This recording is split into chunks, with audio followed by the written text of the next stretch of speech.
हम्म। तो last class में, अच्छा जो नई बच्ची है, बच्चे आपको अगर समझ में नहीं आए आज की क्लास का, कोई टेंशन लेने वाली बात नहीं है। क्योंकि हम थोड़ा सा चैप्टर जो ये सेकंड वाला है, ये हम पहले कवर कर चुके हैं।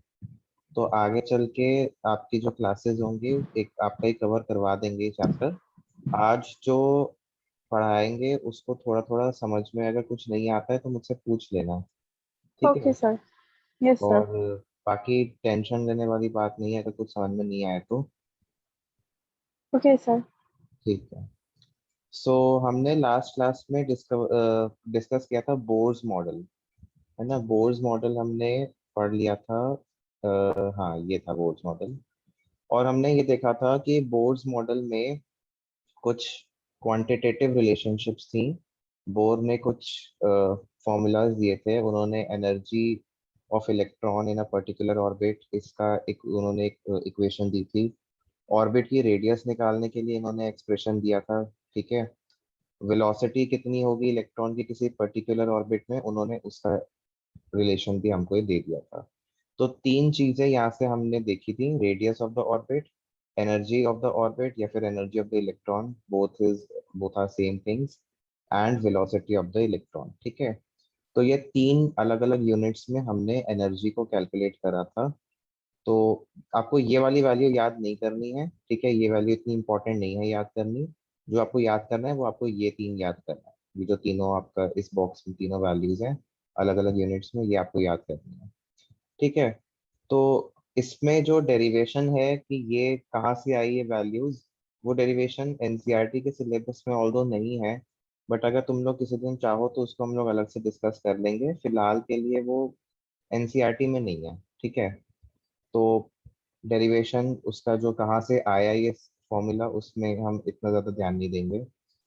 तो देखो, ये बात सबको समझ में आ गई होगी कि हमारा जो एनर्जी होती है इलेक्ट्रॉन की किसी पर्टिकुलर ऑर्बिट में, that is -13.6 Z² upon n²।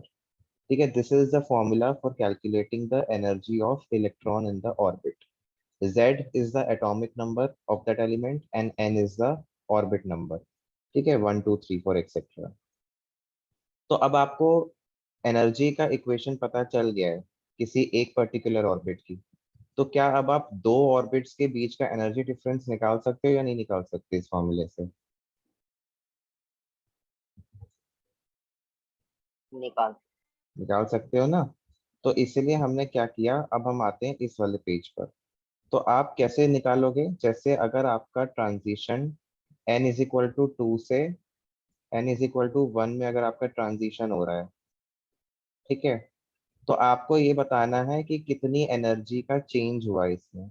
तो सिंपली आप क्या करोगे, आप डेल्टा ई निकालोगे, which is E final minus E initial.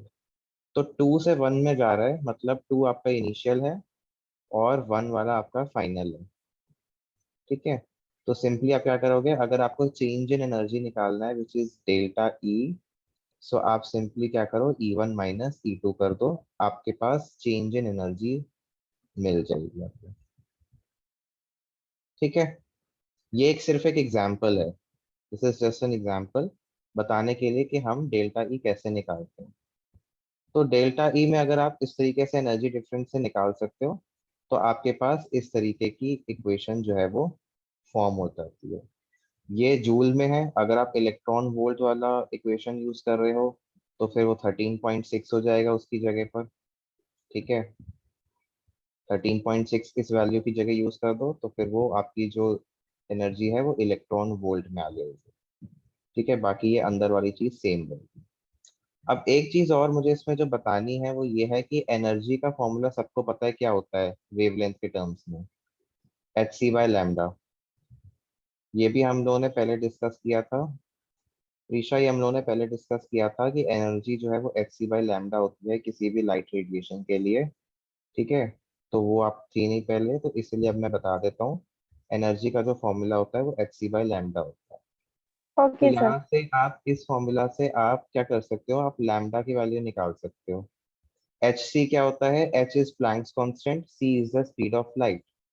तो आपने क्या करा, आप एच सी को इसके नीचे भेज दो।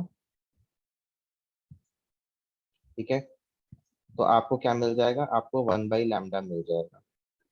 तो जब आप hc को इससे डिवाइड करोगे तो आपको कुछ इस टाइप की इक्वेशन मिलती है।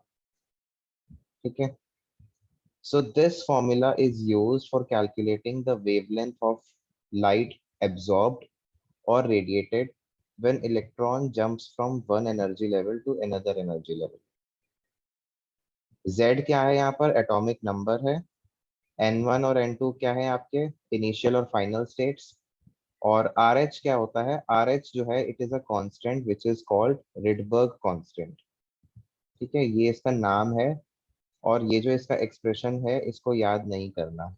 जेई मेन से कंपटीशन के लिए याद करना चाहते हो तो कर लो, वैसे एग्जाम में नहीं आएगा। और जो इसकी वैल्यू होती है वो ये होती है 1.09677 इंटू 10⁻7 पर मीटर। तो ये इतनी लंबी वाली वैल्यू याद करने की जरूरत नहीं है, तो हम इसको सिंपली कैलकुलेशंस के लिए इसको अप्रोक्सीमेटली 1.1 ले लेते हैं। ठीक है, न्यूमेरिकल्स के लिए एग्जैक्ट वैल्यू ये होती है, न्यूमेरिकल्स के लिए आप इसको अप्रोक्सीमेट करके 1.1 ले सकते हो। So this equation is used for calculating the wavelength of light radiation absorbed or emitted when electron jumps from one energy level to another energy level. समझ में आ गई बच्चे बात, फॉर्मूला सबको समझ में आ गया। और मैंने शायद इससे रिलेटेड क्वेश्चन भी दिया था लास्ट क्लास में, फोटोन वाला, याद हो अगर आप लोगों को। Yes sir. ठीक है, तो आप इस फॉर्मूला को डायरेक्टली भी यूज कर सकते हो फोटोन की वेवलेंथ निकालने के लिए। ठीक है,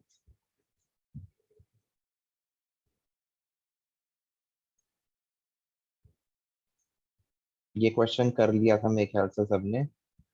अच्छा, यही वही फोटोन वाला ही क्वेश्चन है। कोई ऐसा बच्चा है जिसने फोटोन वाला क्वेश्चन नहीं कर पाया था? सबसे हो गया था? यस। ठीक है, ये वाला किया था, ये वाला भी शायद कर लिया था तुम लोगों ने, है ना? और ये वाला क्वेश्चन, ये मैंने, अच्छा 2 क्वेश्चन मैंने घर पे करने के लिए दिए थे, करे किसी ने? नहीं करे होंगे। सर ट्राई करेंगे। हाँ ट्राई, Sir, आया नहीं आया? I didn't know how to do the radius and velocity one. अच्छा, तुमने रेडियस और वेलोसिटी नहीं आया करने? देखो, velocity is this 2.18 into 10⁶ z upon n metre पर second. This is the expression for velocity. ये वाला याद नहीं करना, ये सब बकवास है, ये इसको छोड़ो। मेन हमारा वेलोसिटी का ये बीच वाला टर्म है। ठीक है, यही यही याद करना है, general formula for calculating the velocity. ठीक है, और रेडियस ये है, this is 0.529 n square upon z angstrom. यहाँ से आप एक चीज कंक्लूड कर सकते हो, क्या कंक्लूड कर सकते हो, देखो radius is directly proportional to n square. ठीक है, इस फॉर्मूले से आप ये कह सकते हो ना, radius is directly proportional to n square. That means आपका जैसे जैसे ऑर्बिट नंबर बढ़ेगा वैसे वैसे आपकी ऑर्बिट की रेडियस भी बढ़ी जाएगी, है ना? ये तो ऑब्वियस सी बात है ना, जैसे जैसे ऑर्बिट हम इंक्रीज करेंगे, के शेल से एल शेल जाते हो, फिर एम शेल जाते हो, तो वैसे वैसे ऑर्बिट का साइज बढ़ेगा ना, रेडियस बढ़ेगी उसकी। तो radius is directly proportional to the square N square which is the orbit number. समझ में आ गया अब रेडियस और वेलोसिटी कैसे निकालते हैं? Yes, sir. ठीक है, तो पहले एक काम करो, पहले ये वाला क्वेश्चन कर लिया था रेडियस वाला। सर ये वाला नहीं। करो करो, ये वाला करो। प्रीशा बच्चे आप भी करो, अगर आपको फॉर्मूला समझ में आ गया रेडियस का तो। Okay, sir. हाँ, ट्राई करो इसको। Radius is 0.529 n square upon z angstrom. Angstrom आपको पता है ना कितना होता है? सर 10 की power minus 10⁻10 metre. 1 angstrom is 10⁻10 meter. And formula for velocity is 2.18 into 10⁶ Z upon n metre पर सेकेंड। हाइड्रोजन एटम की बात हो रही है तो Z कितना हो जाएगा हाइड्रोजन एटम के लिए? 1. 1।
मैंने अभी अभी यहाँ पर एक चीज नोटिस करी कि इस क्वेश्चन में जो रेडियस की वैल्यू दे रखी है उसका कोई यूज ही नहीं है।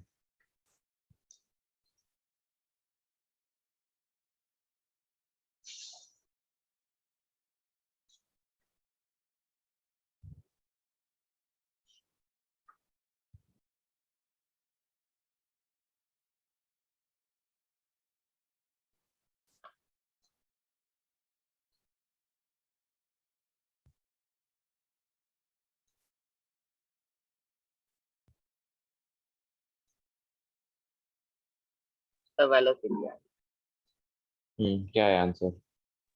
5.45 into 10 की पावर 4 ठीक है, मीटर। ठीक है, यस सर, मेरा भी यही आया है। ठीक है। और किसका आ गया है? किसका किसका नहीं आया पहले तो वो लोग बताओ मुझे। जो नई स्टूडेंट है बच्चे, आपका आ गया आंसर? No, sir. बताऊं कैसे होगा? Yes, कुछ नहीं sir. करना है, इसमें फोर्थ ऑर्बिट की बात हो रही है ना। एन तो पता है ना क्या है? एन आपका ऑर्बिट नंबर है, ठीक है। तो यहाँ पर हम किसकी बात कर रहे हैं? फोर्थ ऑर्बिट की। तो आपका जो एन है ये क्या हो जाएगा? 4, ठीक है। और हाइड्रोजन की बात हो रही है तो हाइड्रोजन के लिए एटॉमिक नंबर क्या होता है? तो पता है ना, जेड को एटॉमिक नंबर कहते हैं। Yes, sir. अब हो जाएगा। Yes, sir. हम्म, तो आंसर इसका जो आया है वो आया है वेलोसिटी इज रेडियस का। यहाँ पे कोई काम ही नहीं था। हाँ, अगर यहाँ पर ये लोग ये ना देते कि radius of hydrogen atom in any orbit is 0.85, तो आप पहले क्या करते? आप पहले ऑर्बिट का नंबर निकालते इस 0.85 का यूज करके, ठीक है। उसके बाद फिर आप वेलोसिटी, लेकिन यहाँ पर तो इन्होंने फोर्थ ऑर्बिट पहले से मेंशन कर रखा है।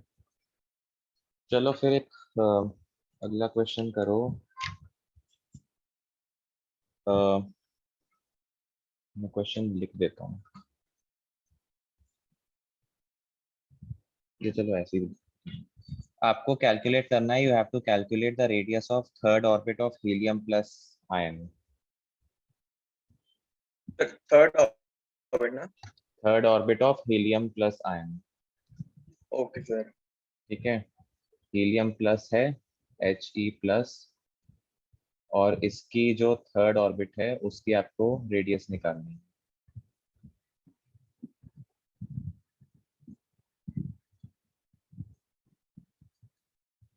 ठीक है, फॉर्मूला आपको दिख रहा होगा रेडियस निकालने का।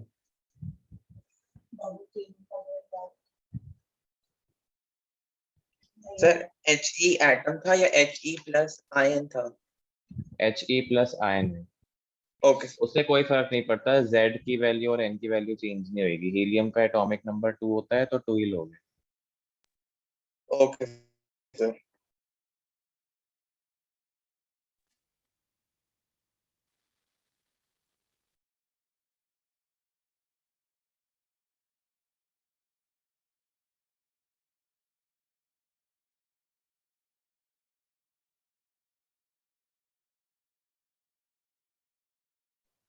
क्योंकि देखो एटॉमिक नंबर क्या होता है, नंबर ऑफ प्रोटॉन्स होते हैं ना, तो नंबर ऑफ प्रोटॉन्स थोड़ी ना चेंज होते हैं किसी एटम में, इलेक्ट्रॉन्स का अदला बदली होती है।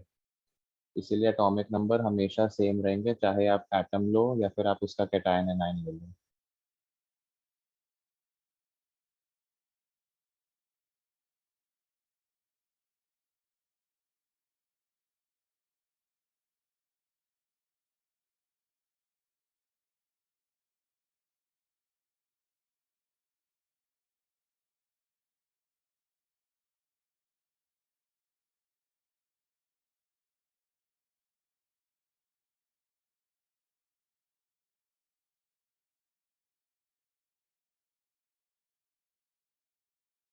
सर आ गया।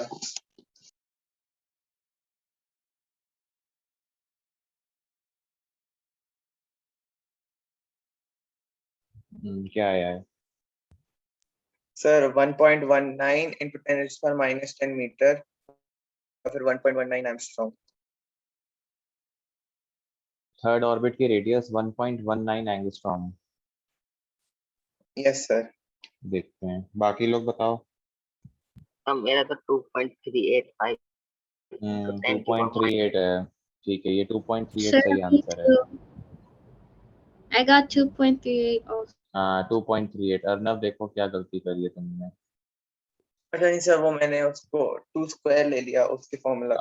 वही वही तो, square cube square root Sir, what is the unit uh, एंगस of the radius?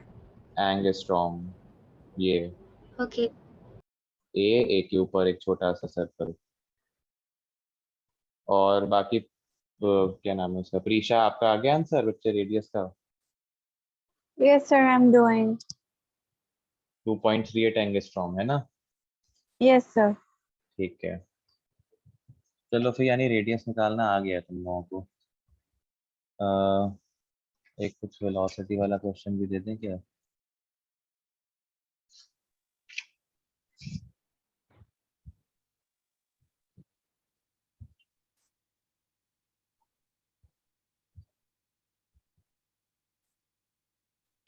Okay so इसमें क्वेश्चन है, question is that what is the ratio of, let me rub this.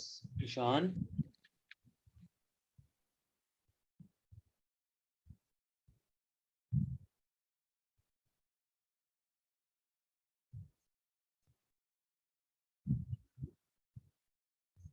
सारे इसमें रेडियस के क्वेश्चन है, वेलोसिटी का question कोई दिख ही नहीं रहा।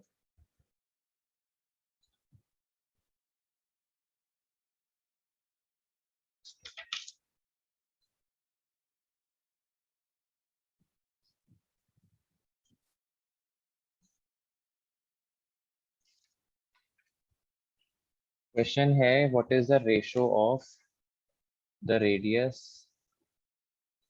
Of second orbit of hydrogen. कहाँ गया पेन? ये रहा बच्चे, सेकेंड ऑर्बिट है हाइड्रोजन की, ठीक है, और थर्ड ऑर्बिट है हीलियम की, ठीक है। तो इन दोनों के बीच में जो रेडियस का रेशियो है इन दोनों ऑर्बिट्स की, वो आपको रेशियो बताना है। या एक काम करो, हीलियम मत लो, आप लो लिथियम 2+। लिथियम 2+, ठीक है। चलो इन दोनों ऑर्बिट्स की रेडियस का मुझे रेशियो बताओ क्या होगा। सर इनके रेडियस की रेशियो ना। हाँ ओके सर।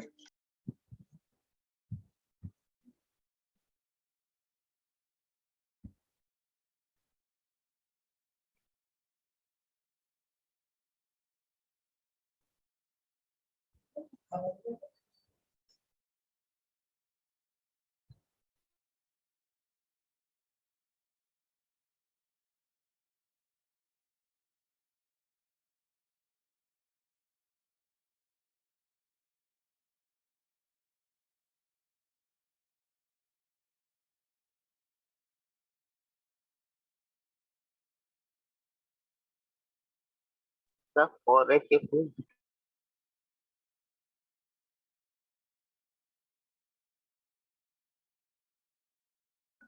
हाँ, कौन बच्चा कुछ कह रहा था? Sir, 4/3. अभी देखना पड़ेगा, मैंने मन से दिया था क्वेश्चन, मुझे भी निकालना पड़ेगा। Sir done. कितना आया है? 4:1. 4:1। Yes, Let me sir. check. और बाकी लोग बताओ।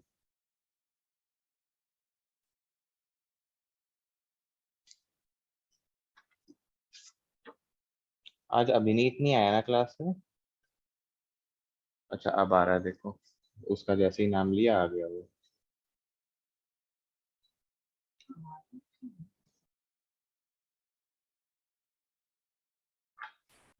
थर्ड ऑर्बिट है ना?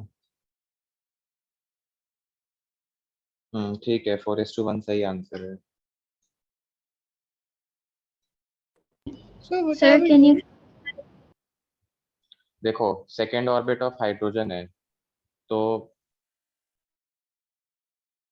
सेकेंड ऑर्बिट ऑफ हाइड्रोजन क्या हो जाएगा? 0.529 इंटू n स्क्वायर। n क्या है? 2, तो n का स्क्वायर 4 हो जाएगा, और हाइड्रोजन है तो z की वैल्यू 1 हो जाएगी, ठीक है, अपॉन 0.529 इंटू, यहाँ पर थर्ड ऑर्बिट है, तो थर्ड ऑर्बिट का मतलब n स्क्वायर कितना हो जाएगा? 9। और लिथियम, अच्छा नहीं, 4:1 नहीं है आंसर। लिथियम है, लिथियम का कितना होता है एटॉमिक नंबर? 3। तो 3 से 9 कैंसिल होके 3, 0.529 से तो 0.529 कैंसिल हो जाएगा, तो ये आपका आंसर आएगा 4:3। 4:1 वाले कौन थे लोग? सर मैंने वापस स्क्वायर कर दिया। हाँ, तो भाई यही तो गलतियां होती हैं। और पता है तुम्हें, जेई मेंस में वो ऐसे ही क्वेश्चन देते हैं, उनको पता होता है ये बच्चे कौन कौन सी गलतियां करते हैं। और बताओ, बाकी किसी को कोई नहीं आया है क्वेश्चन? कोई ऐसा बच्चा है? कोई नहीं है? राशि, आपको आ गया?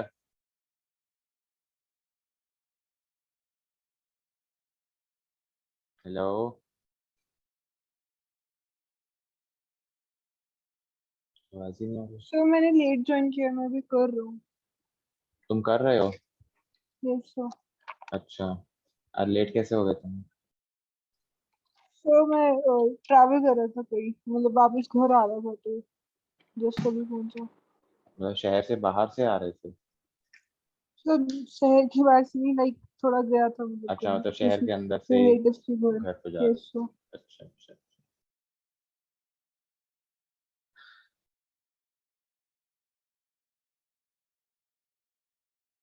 वैसे बाकी सबको तो आ गया नहीं क्वेश्चन? कोई ऐसा तो नहीं जैसे नहीं आया है? बच्चे बोल दो, शर्माने वाली बात नहीं होती है। ठीक है, मतलब आ गया है। बाकी अभिनीत तो कर ही रहा है क्वेश्चन। और तब तक तुम लोग ये वाला ट्राई कर लो। प्राशी को तो मे बी ये क्वेश्चन नहीं समझ में आए अच्छे से। मैं एक आपको आइडिया दे देता हूँ। देखो, आपने ये तो पढ़ लिया है कि हम लोग वेवलेंथ कैसे निकालते हैं इस वाले फॉर्मूला से। ये वाला फॉर्मूला है, ठीक है, इससे आप लोग निकालते हो वेवलेंथ। अच्छा, ये तो 1 अपॉन वेवलेंथ है। किसी बच्चे को याद है 1 अपॉन वेवलेंथ क्या होता था?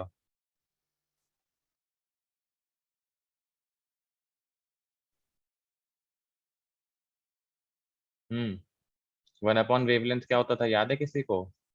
Wave number, mu bar. याद है कि नहीं याद? सर अब आ गया। हाँ, पढ़ते ही नहीं हो मतलब घर जाकर के? सर वो ठीक है। लाइट और फ्रीक्वेंसी वाला वो इतने अच्छे से पता नहीं। अरे मतलब वही नहीं अच्छे से पढ़ा है तो आगे का फिर मैं क्या पढ़ाऊँ। खैर, तो अब मुझे एक बात बताओ, एक बहुत सिंपल सी चीज है, जैसे ये आपके अलग अलग एनर्जी लेवल्स हैं, ठीक है, n is equal to 1, n is equal to 2, n is equal to 3। तो जैसे जैसे आपका इलेक्ट्रॉन नीचे से ऊपर वाले एनर्जी लेवल्स में जाता है वैसे वैसे वो एनर्जी रिलीज करता है, ठीक है, सॉरी, वो जैसे वैसे वैसे वो एनर्जी एब्जॉर्ब करता है, ठीक है, नीचे से ऊपर जाएगा तो एनर्जी एब्जॉर्ब करेगा, और ऊपर से नीचे जंप करता है तो एनर्जी रिलीज करता है। इतना तो सबको समझ में आ गया होगा मेरे ख्याल से, है ना। तो अब Yes, आपकी जो एनर्जी होती है, सबको पता है ये चीज, energy it's inversely proportional to N square, ठीक है, हमने फॉर्मूला देखा था, E is equal to -13.6 Z square upon N square, पढ़ा था ना ये। तो energy is inversely proportional to N square. तो इसका मतलब ये है कि आपकी जितनी ज्यादा एनर्जी होगी उतना आपका कम एन वैल्यू होगा, जितना ज्यादा एन की वैल्यू होगी उतनी आपकी कम एनर्जी होगी, ठीक है। तो इसका मतलब ये है कि अगर आपकी एनर्जी, अगर हम एन को इन्फिनिटी ले लें, ठीक है, आपके मैक्सिमम इलेक्ट्रॉन कितनी एन तक वैल्यू तक जा सकता है, मैक्सिमम वैल्यू तो एन की इन्फिनिटी हो सकती है ना, इन्फिनिटी से आगे तो कोई yes, sir. वैल्यू नहीं हो सकती। तो अगर मैं इस एन को इन्फिनिटी ले लूं तो एनर्जी कितनी हो जाएगी, 0। अरे 1 अपॉन इन्फिनिटी 0 होता है, मैथ्स में पढ़ा ही नहीं पढ़ा Yes, है sir. ये। सर वो तो समझ आ गया, लेकिन सर एक क्वेश्चन है, अगर orbital number of orbital increase होता है तो हम्म, हर ऑर्बिटल में स्पेसिफिक इलेक्ट्रॉन में एनर्जी पिछले वाले से ज्यादा होती है ना। देखो, तुम ऑर्बिटल की बात कर रहे हो, हम अभी बोर्स मॉडल पढ़ रहे हैं, बोर्स मॉडल में ऑर्बिटल का कॉन्सेप्ट नहीं आया था। अरे यहाँ पर ऑर्बिट है, ये इसको ऑर्बिटल मत मानो तुम, ये ऑर्बिट है, ठीक है, ये फिगर मैंने गूगल से कॉपी करी है, ये ऑर्बिट की बात हो रही है। ऑर्बिटल कॉन्सेप्ट जो है ये क्वांटम मॉडल में आया था, बोर मॉडल में ऑर्बिटल का कोई कॉन्सेप्ट नहीं आया था। और मैं बोर की एक बात बताता हूँ, तुम जैसे अभी मुझसे कह रहे हो अलग अलग इलेक्ट्रॉन्स का फेल होना, तो बच्चे बोर का जो मॉडल है उसका एक सबसे बड़ा ड्रॉबैक यही है कि बोर सिर्फ उन्हीं स्पीशीज के लिए एप्लीकेबल है जिसमें सिर्फ एक ही इलेक्ट्रॉन होता है, जैसे hydrogen, helium plus, lithium 2+। Sir I अभी थिंक मैंने, बेरिलियम 3+ तक था ना उसका। हाँ, बेरिलियम 3+, ठीक है, सोडियम 10+ के लिए भी उसका ये मॉडल एप्लीकेबल है, क्योंकि सोडियम 10+ में भी एक ही इलेक्ट्रॉन होगा। तो तो मतलब बोर जिनमें का ये, बैलेंस शेल में 1 इलेक्ट्रॉन होता है। हाँ, जिसमें सिर्फ एक इलेक्ट्रॉन है स्पीशीज में, तो बोर की जो कैलकुलेशंस हैं, जो भी हमने एनर्जी की कैलकुलेशंस, वेलोसिटी की कैलकुलेशंस, रेडियस की कैलकुलेशंस, ये जो हमने अभी करी हैं, ये सिर्फ उन्हीं स्पीशीज के लिए एप्लीकेबल है जिनमें सिर्फ एक इलेक्ट्रॉन है। उनको हम hydrogen and hydrogen like species कहते हैं। हाइड्रोजन लाइक स्पीशीज मतलब which have only 1 electrons. So they are also called hydrogen like species and they are also called single electron species. तो अगर आपके पास मल्टीपल इलेक्ट्रॉन्स हैं किसी भी एटम में, so for that species Bohr calculations they are not applicable, and this was one of the major drawbacks of Bohr's model, ठीक है। तो यहाँ पर एनर्जी तो हो जाएगी 0, ठीक है, अगर आपका n इंफिनिटी हो गया। और n इंफिनिटी किस केस में होता है, जब आप इलेक्ट्रॉन को पूरी तरीके से एटम से निकाल करके आयन बना देते हो, कैटायन बना देते हो, सो उस केस में आपका n जो है वो इंफिनिटी हो जाता है, and in that case the energy of electron it becomes 0। तो इसका मतलब ये है कि एनर्जी इलेक्ट्रॉन की 0 हो जाती है n is equal to infinity पर, and if n is not infinity, n is less than infinity, तो for all such orbits the energy of the electron is negative, ठीक है। जैसे जैसे आपका n की वैल्यू डिक्रीज होती है वैसे वैसे आपकी मोर नेगेटिव होती है एनर्जी, ठीक है। तो इसका मतलब सबसे ज्यादा जो नेगेटिव एनर्जी है that is for n is equal to 1, ठीक है, इसके लिए जो एनर्जी होती है it is most negative.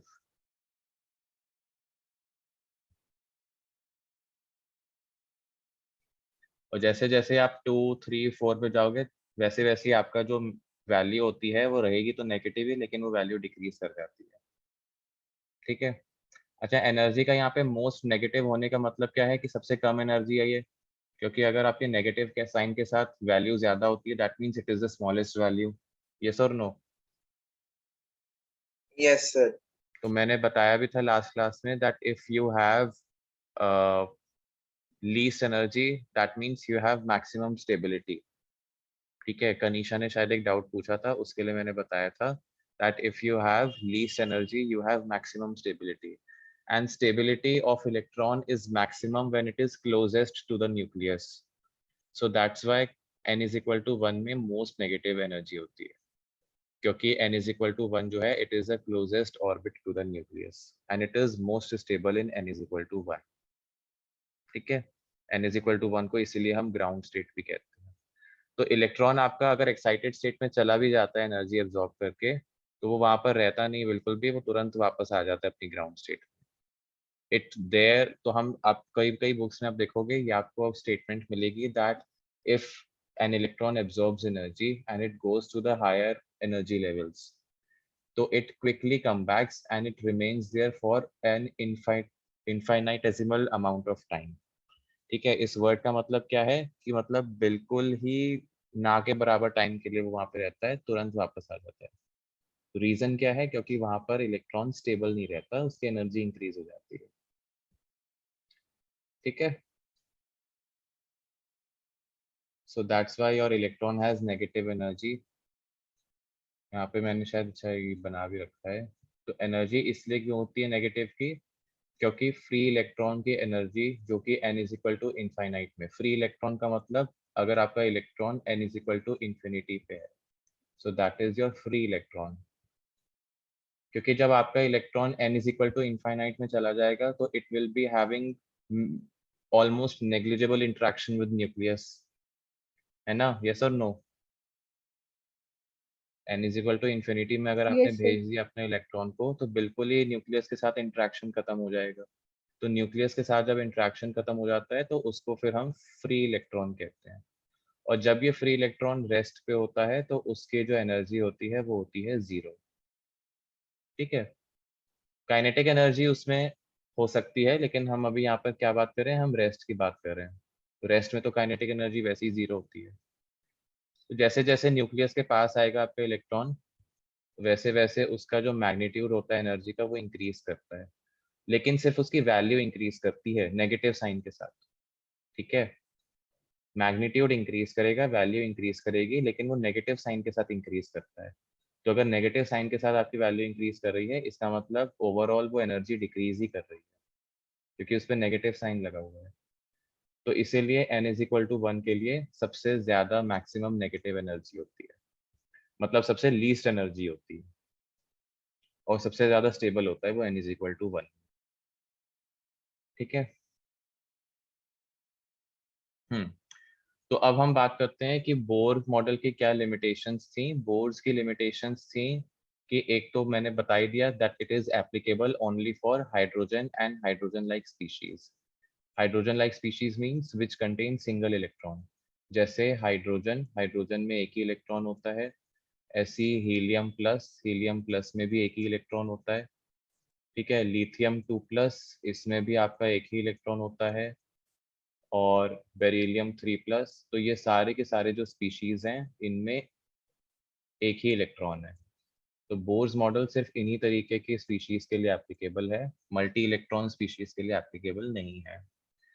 Then another reason is that it was unable to explain the formation of chemical bonds between the atoms. ठीक है, this is another drawback. तीसरा ड्रॉबैक ये है that he was unable to explain the splitting of lines in hydrogen spectrum. नहीं नहीं, ये गलत लिखा है स्टेटमेंट, एक सेकेंड।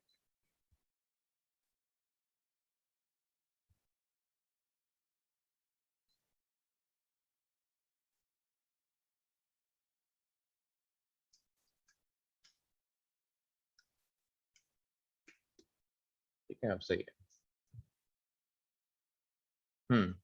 सो तीसरा ड्रॉबैक ये है that he was unable to explain the splitting of lines in hydrogen spectrum in the presence of electric and magnetic field. तो हमने हाइड्रोजन स्पेक्ट्रम पढ़ा था आज से 1-2 क्लासेस पहले, तो उसमें लाइंस की स्प्लिटिंग होती है। ठीक है, जिनको नहीं पता हाइड्रोजन स्पेक्ट्रम की स्प्लिटिंग, यहाँ पर देख लो।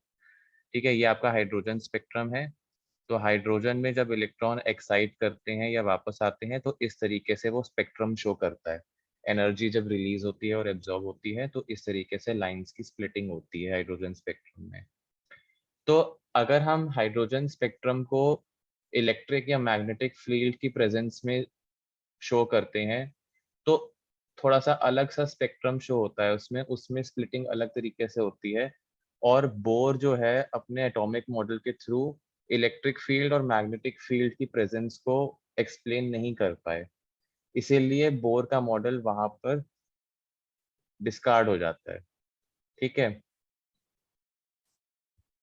तो इलेक्ट्रिक फील्ड के प्रेजेंस में जो स्प्लिटिंग होती है लाइंस के उसे हम कहते हैं स्टार्क इफेक्ट, और मैग्नेटिक फील्ड की प्रेजेंस में जो स्प्लिटिंग होती है उसे हम जीमैन इफेक्ट कहते हैं। So Bohr was unable to explain Stark effect and Zeeman effect, which means splitting of lines in hydrogen spectrum in the presence of electric and magnetic fields. और last वाला जो इसका ड्रॉबैक है ये बहुत important है। क्यों? क्योंकि he was not able to explain the dual nature of matter and Heisenberg uncertainty principle. अब ये क्या होता है ड्यूअल नेचर ऑफ मैटर और हाइजेनबर्ग अनसर्टेनिटी प्रिंसिपल क्या होता है, ये अब हम पढ़ने जा रहे हैं। ठीक है, तो हमने पढ़ा था that light radiations they have dual nature, one is wave nature and the another is particle nature. याद है या नहीं याद है? Yes, sir. याद है ना? Yes. So there was a scientist who was known as de Broglie, and de Broglie said that just like light radiations, matter also consists of dual behavior, waves and particle. ठीक है, जैसे light radiations का wave और particle nature होता है वैसे ही matter का भी वेव और पार्टिकल नेचर एग्जिस्ट करता है। तो उन्होंने क्या किया, उन्होंने मैटर के लिए वेवलेंथ निकाली। बहुत अजीब लग रहा होगा सुनने में कि मैटर की वेवलेंथ हम कैसे निकाल सकते हैं, मैटर का तो खाली मास होता है। बट एक्चुअली उन्होंने एक रिलेशन निकाला जिससे उन्होंने मैटर का वेवलेंथ कैलकुलेट किया था using the mass of matter. और उन्होंने रिलेशन कैसे निकाला, ये तो डायरेक्ट फॉर्मूला है बट मैं आपको बता देता हूँ कि कैसे आया वो रिलेशन। सब लोगों ने ये वाली इक्वेशन सुनी या पढ़ रखी होगी, बड़ी फेमस इक्वेशन है, जरा बताओ किसने दी थी ये इक्वेशन? आइंस्टाइन में। आइंस्टाइन ने। ठीक है, this is a very famous equation which was given by Albert Einstein. ये वही इक्वेशन है जिसकी वजह से अमेरिका ने जापान पे बॉम्ब गिराया था। ठीक है, यही इक्वेशन उस धमाके की जड़ है। तो इस इक्वेशन के according energy and mass they are interconvertible, है ना? यही तो है ना, energy and mass they are related to each other. So E is equal to mc square, this was given by Einstein। और अभी हमने पीछे जब वेव नेचर पढ़ा था तो हमने एक इक्वेशन पढ़ी थी which was E is equal to hc by lambda, पढ़ा था? Yes. अब दोनों एनर्जीज को इक्वेट कर दो और मुझे बताओ लैम्डा की वैल्यू कितनी आएगी।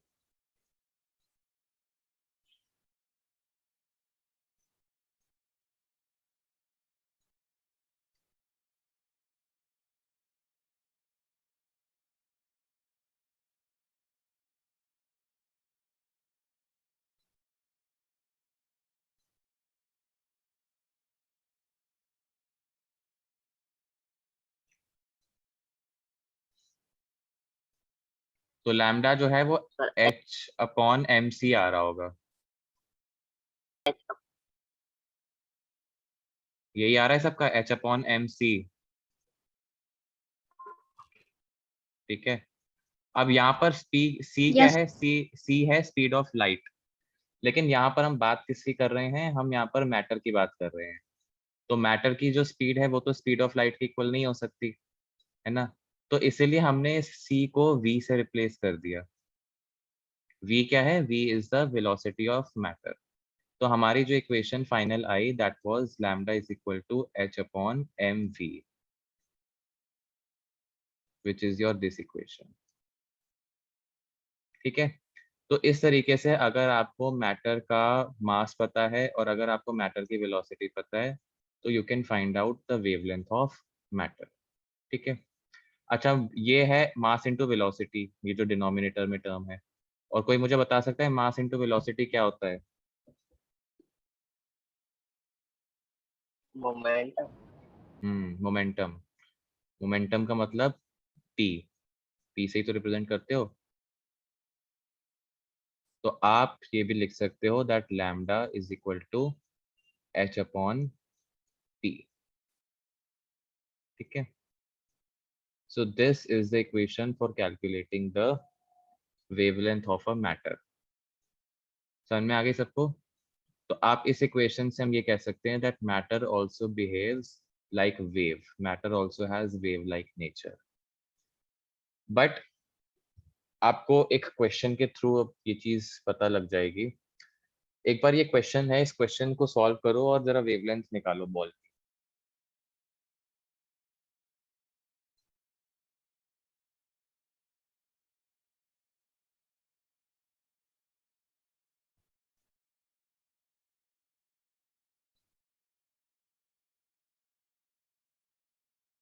सर एच की वो उसमें वैल्यू क्या होती है, वो आप बता सकते एच इज प्लैंक्स कांस्टेंट।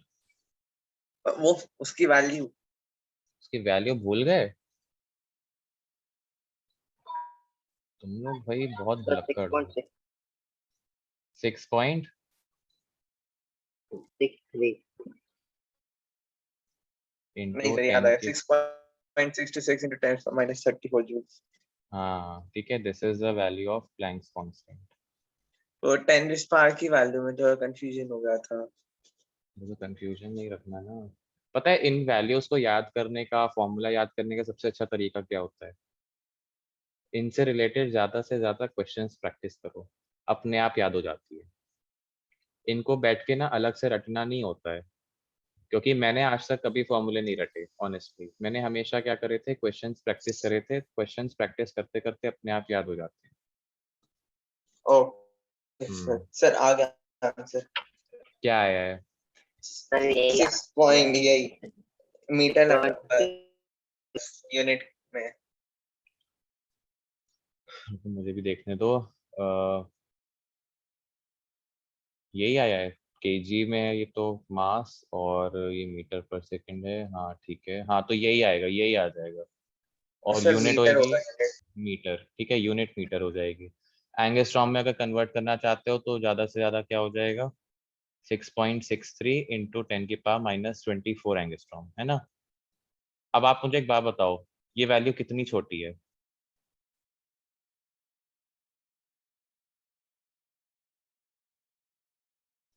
भाई बहुत छोटी है ये।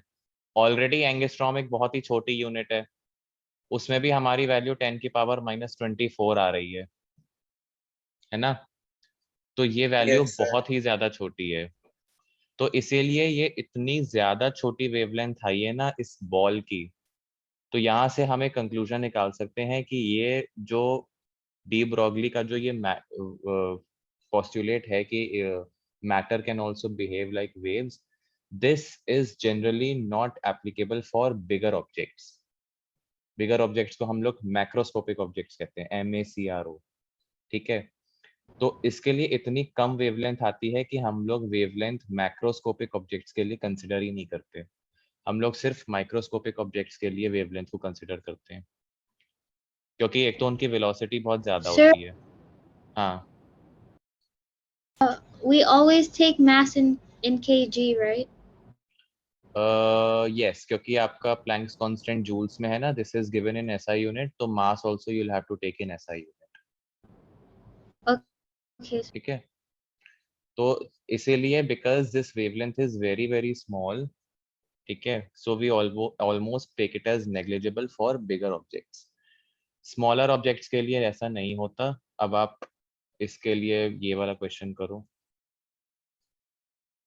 अब आप यहाँ पे देखो, photon is a small object, है ना, it is a microscopic object. Ball क्या था, ball was macroscopic, photon is microscopic. तो फोटोन के लिए आपको यहाँ पर वेवलेंथ कितनी दे रखी है, 3.6 एंगस्ट्रॉम। ठीक है, ये फिर भी अच्छी खासी वेवलेंथ है 3.6। बट यहाँ पर तो हमने एंगस्ट्रॉम में 10⁻⁻24 कर दिया। सोचो कितनी छोटी वेवलेंथ है।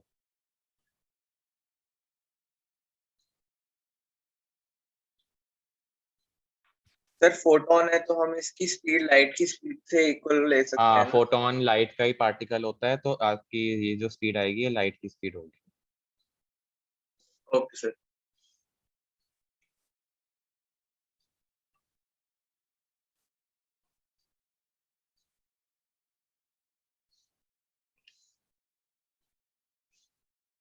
प्रीशा, आपको समझ में आया आज की क्लास का सब कुछ?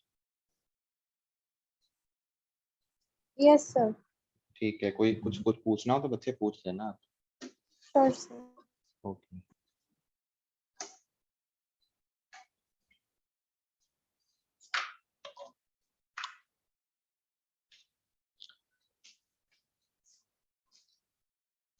इससे पहले आपने कुछ पढ़ रखा था 11th का, या पहली बार 11th का कुछ पढ़ रहे हो? सर ट्यूशन से तो कुछ नहीं पढ़ा, ये पहली बार अच्छा, आया है ट्यूशन में। स्कूल में पढ़ कोचिंग। रहा है। अच्छा, हाँ। तो स्कूल में इस समय क्या चैप्टर चल रहा है? अभी हमने फर्स्ट चैप्टर ही खत्म किया है। अभी हमने सेकंड मिस ने सिर्फ अभी नोट्स लिखवाए हैं स्टार्टिंग के। ठीक है। Sir done. कितना आया? Sir I think 1.75 into 10⁻⁻16 metre है। आई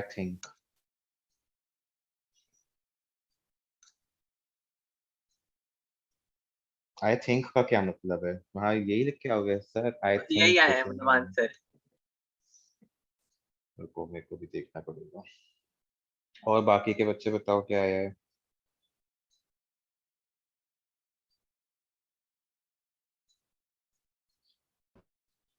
-34।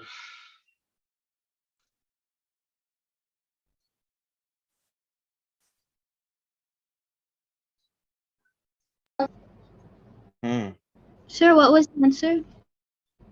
What was the? What was the answer? Because I got 0.61 into 10 raised to the power minus 20. बताओ अर्णव, यही है तुम्हारा भी? नहीं सर, सर मेरा दूसरा वाला वो गलत था, थोड़ा एक सर कैलकुलेशन मिस्टेक। तुम बहुत आजकल 0.61 गलतियां कर रहे हो, मैं ये into चीज 10। नोटिस कर रहा हूँ। हाँ हाँ, क्या बोला नितिन, क्या बोला? तो मेरा आ रहा है 0.61 into 10 की power.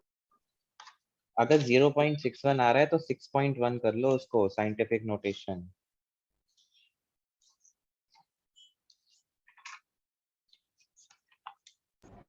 Sir, so it's No. 6.1 into 10 raised to the power minus 23. अभी देखते हैं। फोटोन है ना?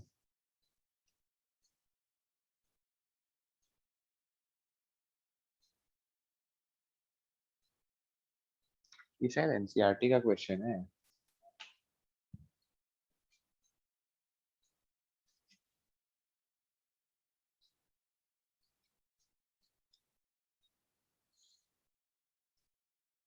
आंसर है इसका 6.13 into 10 की power -29 kg।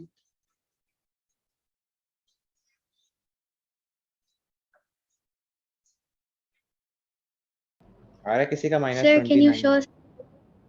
Okay. I got minus 20. इसमें तो कैलकुलेशन है, कैलकुलेशन भी तुम लोग सर अगर गलत आंसर करोगे तो। -10 होता है ना, 10⁻10 मीटर, हाँ, -10 मीटर। वही लिया था।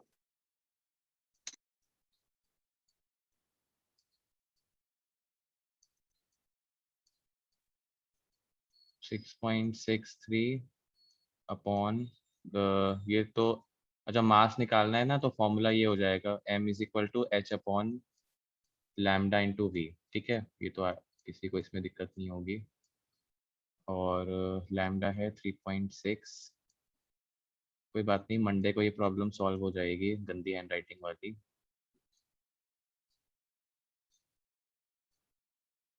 मीटर, ठीक है, इनटू दिस इज 10 की पावर -34। और स्पीड ऑफ लाइट कितनी है? 3 × 10 की पावर 8।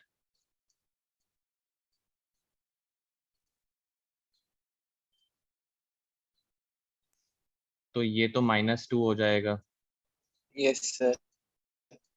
ऊपर जाके हो जाएगा 10 सर की +2 हो पावर जाएगा तो -32 हो जाएगा।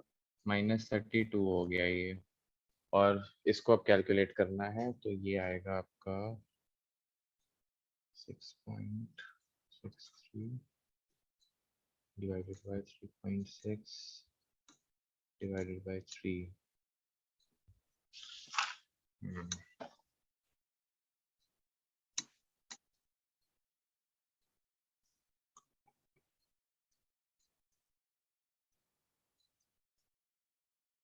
पॉइंट 6 है ना,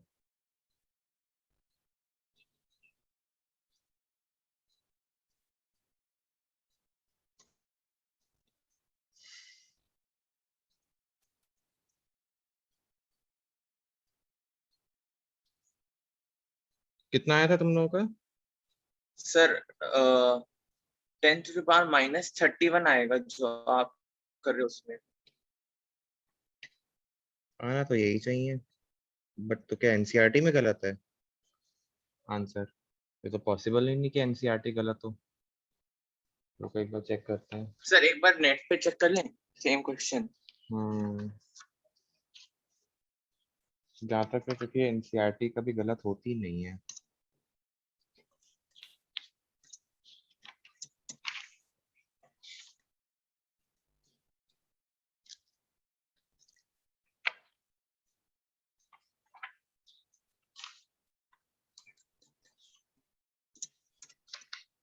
बट मे बी मेरे पास पुरानी एनसीईआरटी है तो हो सकता है गलत हो। मैंने एक पीडीएफ की एनसीईआरटी पे, लेट मी चेक देयर।